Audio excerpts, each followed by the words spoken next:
Class 7 کی طالب علم، السلام علیکم۔ آپ کا سبجیکٹ ہے اردو اور چیپٹر ہے درگزر۔ ایسا کہ آپ کو پتہ ہے کہ درگزر ایک بہترین عادت ہے اور ہر انسان میں ہونی چاہیے، کیونکہ یہ ہمیں بہت بڑی جنگ سے، بہت بڑے جھگڑے سے محفوظ رکھتی ہے درگزر کرنے کی عادت، اور یہ ہماری نبی کی صفات میں شامل ہے، اور بحیثیت امت محمدی ہمیں اپنے اندر بھی یہ صفات پیدا کرنی چاہیے۔ آج چیپٹر درگزر میں آپ کو ایک کہانی بتائی گئی جس میں آپ کو درگزر کے سبب کو واضح کیا گیا ہے کہانی کی مدد سے۔ یہ کتنا بڑا درگزر کیا انہوں نے، اور ایک شخص کو قتل سے محفوظ رکھا، اس کے خون خرابے سے محفوظ رکھا۔ آج سے کئی سو سال پہلے کی بات ہے، اندلس کے شہر قرطبہ میں شیخ ادریس نامی ایک تاجر رہتا تھا۔ شیخ ادریس نہایت مالدار ہونے کے ساتھ بڑا بہادر، نیک، خدا پرست تھا، اور اپنی شرافت کی بنا پر اسے شیخ اندلس کے نام سے پکارتے تھے۔ شیخ ادریس کا ایک ہی بیٹا تھا جس کا نام طلحہ تھا۔ شیخ نے بیٹے کو نہایت اچھے طریقے سے تعلیم و تربیت کی تھی۔ طلحہ تعلیم یافتہ تھا اور اچھا گھڑ سوار تھا۔ ایک دن طلحہ کے ماموں کے ہاں بہت بڑی دعوت تھی۔ دعوت کے اختتام پر جب سب مہمان چلے گئے تو طلحہ نے بھی ماموں سے اجازت لی اور گھوڑے پر سوار ہو کر گھر کی طرف روانہ ہوا۔ شام ہو چکی تھی اور اندھیرا پھیل چکا تھا۔ طلحہ گھوڑے پر سوار جا رہا تھا کہ شاہی قبرستان کے قریب سے گزرتے وقت اس کا گھوڑا کسی چیز کو دیکھ کر اچانک بچا اور ایک مسافر سے ٹکرا گیا۔ گھوڑے کی ٹکر لگنے سے مسافر اپنے سامان سمیت گر پڑا۔ طلحہ نے مسافر سے معذرت طلب کی اور گھوڑے کے اچانک بدکنے سے آپ کو ٹکر لگی۔ اجنبی مسافر نے طلحہ کی معذرت کی پرواہ کیے بغیر اسے کافی برا بھلا کہا، اور کیا تمہاری آنکھیں پھوٹ گئی ہیں یا تکبر سے تمہارا دماغ عرش پر ہے؟ تم انتہائی بزدل ہو، اگر تم میں ذرا بھی غیرت ہے تو نیچے اتر کر میرا مقابلہ کرو۔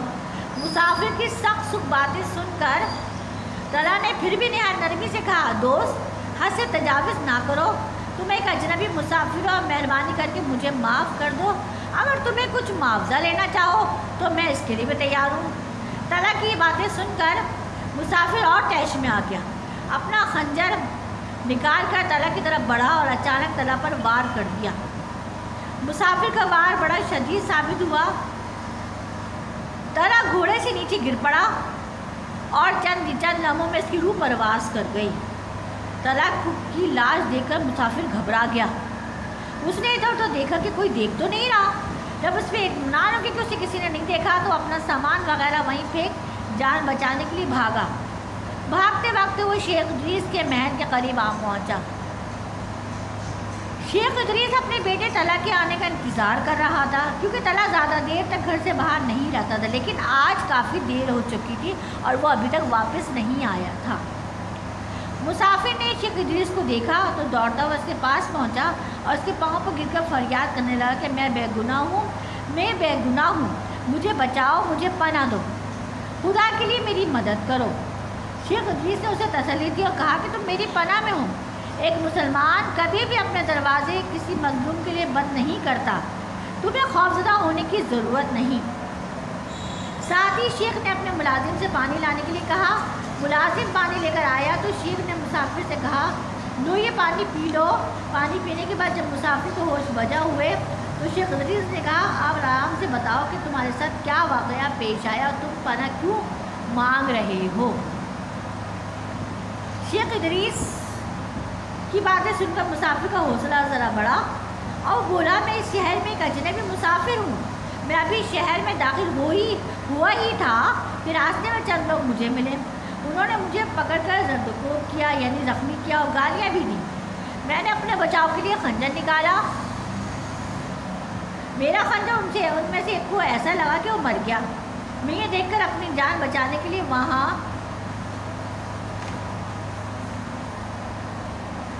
سے بھاگا ہوں۔ خدا گواہ ہے کہ میں بے قصور ہوں، میں نے جان بوجھ کر قتل نہیں کیا، خدا کے لیے مجھے بچا لیں۔ مسافر کی باتیں سن کر شیخ ادریس نے کہا، اندر آ جاؤ، اطمینان سے بیٹھو، تم اب میری حفاظت میں ہو۔ تمہیں کوئی کچھ نہیں کہے گا۔ مقتول کے ورثہ اگر یہاں آئیں تو میں ہرگز تمہیں ان کے سپرد نہیں کروں گا۔ یہ کہہ کر شیخ نے مسافر کو آرام کرنے کے لیے اندر کمرے میں بھیج دیا اور خود بیٹے کی واپسی کا انتظار کرنے لگے۔ اتنے میں ہجوم میں خوبصورت نوجوان کی لاش لیے شیخ کے دروازے پر آ پہنچا۔ شیخ باہر نکلے اور انہوں نے نوجوان کی لاش دیکھی تو سکتے میں آ گئے، کیونکہ وہ لاش ان کے اکلوتے بیٹے طلحہ کی تھی۔ شیخ ادریس کچھ دیر بت کی طرح خاموش کھڑے رہے۔ ہجوم میں ایک شخص نے کہا، شیخ صاحب، طلحہ کو ایک اجنبی شخص نے قتل کیا ہے۔ ہم نے پکڑنے کے لیے اس کو پیچھا کیا تو بھاگ کر اسی طرف آیا تھا۔ اب شیخ پر ساری بات واضح ہو گئی تھی۔ انہیں معلوم ہو گیا تھا جس شخص کو انہوں نے اپنے گھر میں پناہ دے رکھی ہے وہی ان کے بیٹے کا قاتل ہے۔ قاتل کو بھی معلوم ہو چکا تھا کہ مرنے والا نوجوان شیخ کا بیٹا ہے۔ اب قاتل کو اپنی موت کا کامل یقین تھا، یعنی مکمل یقین تھا۔ شیخ نوجوان بیٹے کی لاش کو گھر میں لایا۔ ہر شخص زار و قطار رو رہا تھا۔ رات اس طرح روتے روتے بسر ہوئی۔ صبح ہوئی تو مقتول کی تکفین و تدفین عمل میں آئی۔ اہل خانہ دن بھر آہو بکا میں کرتے رہے۔ جب رات ہوئی تو سب لوگ جو غم سے نڈھال تھے سو گئے۔ جب سب لوگ سو گئے تو شیخ چپ چاپ بستر سے اٹھے، اس کمرے میں آئے جہاں ان کی بیٹی کا قاتل پناہ گزین تھا۔ شیخ کو دیکھ کر قاتل خوف سے لرزنے لگا۔ اسے یقین ہو چلا تھا کہ اب شیخ اسے زندہ نہیں چھوڑے گا۔ شیخ نے قاتل کو دیکھ کر کہا، ڈرو نہیں، تم میرے مہمان ہو، یہ لو راستے کا خرچ اور اس شہر سے فوراً چلے جاؤ۔ اگر لوگوں نے تمہیں دیکھ لیا تو وہ تمہیں زندہ نہیں چھوڑیں گے، اس لیے رات کی تاریکی میں نکل جاؤ اور صبح ہونے سے پہلے پہلے یہاں سے دور چلے جاؤ۔ تو بچوں، دیکھا آپ نے، ایک باپ کا اپنے بیٹے کے لیے صبر، اور ایک قاتل جو اس کے پاس موجود ہے، جو اس کے گھر میں موجود ہے اور اس کی نگرانی میں، وہ چاہتا اس سے بدلہ لیتا ہے، لیکن اس نے اس کو معاف کر دیا۔ اور یہ کیا ہے؟